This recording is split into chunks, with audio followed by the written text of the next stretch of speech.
I was so naive as a young boy, it wasn't even funny. Anything you tell me, I'd have to believe you. The sky was blue because of all the water it held before the rain. Okay. The wind comes from the moon blowing on us. Sure, why not? Stewed rhubarb was made from mashed human brains. Even though my mother grew it fresh in our back garden, I would have believed you, and probably never touched the stuff again. My gullible nature was beginning to affect me in school. Bullies tricked me out of my lunch money, informed me of a new break tax they were collecting on behalf of the teachers. I'd fork over every penny and go hungry as long as my parents didn't get in trouble. My mother's frustration increased, as did my level of malnutrition.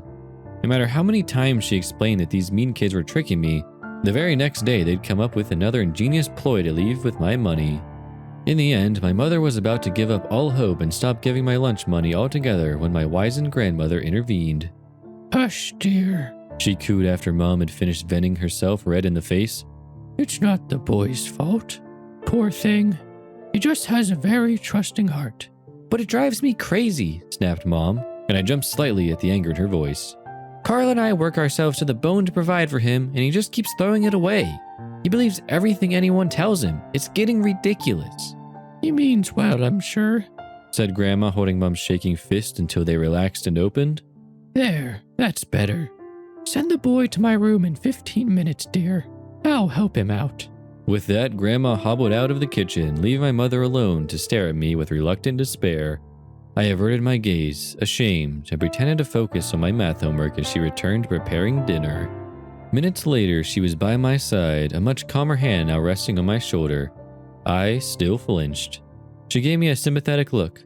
"I'm sorry for being angry before, dear," she said, eyes glistening with the threat of tears.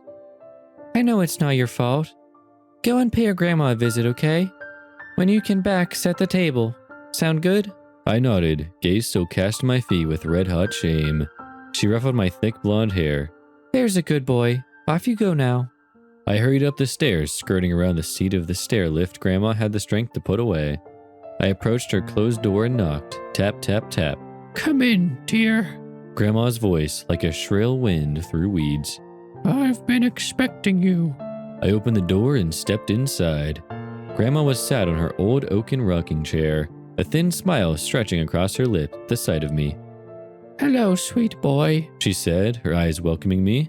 She beckoned with a thin, bony hand, fingers crooked like gnarled twigs. "Close the door and come closer. I promise I won't bite." Closing the door, I approached her softly, my gaze drifting from her smiling face to the outstretched hand, constantly beckoning. As I drew closer, her fingers unfurled, an invitation to take her hand.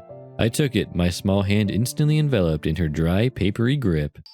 "Good," she purred, her smile widening to reveal rows of serrated, yellow teeth. She yanked me forward with a vicious cry. I yelped as I stumbled into her.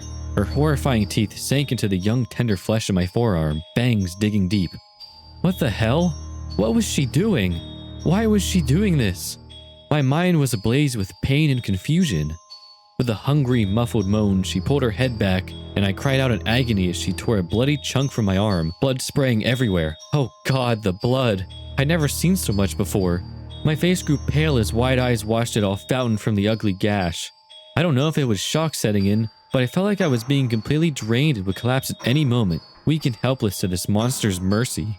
She finally released her iron grip and I crumbled to the floor, clutching the wound and crying in pain and terror. She smiled a sick, twisted smile as my blood spilled from between those fangs, staining her wrinkled chin crimson. "Now," she crooned, having swallowed my flesh. "what did we learn?" Terrified as I was, there was no denying I understood her question. The truth was as painful as the severed artery I now clutched for dear life. She had lied to me, just as everyone else had before her. I never trusted anyone after that day. I had been so naive.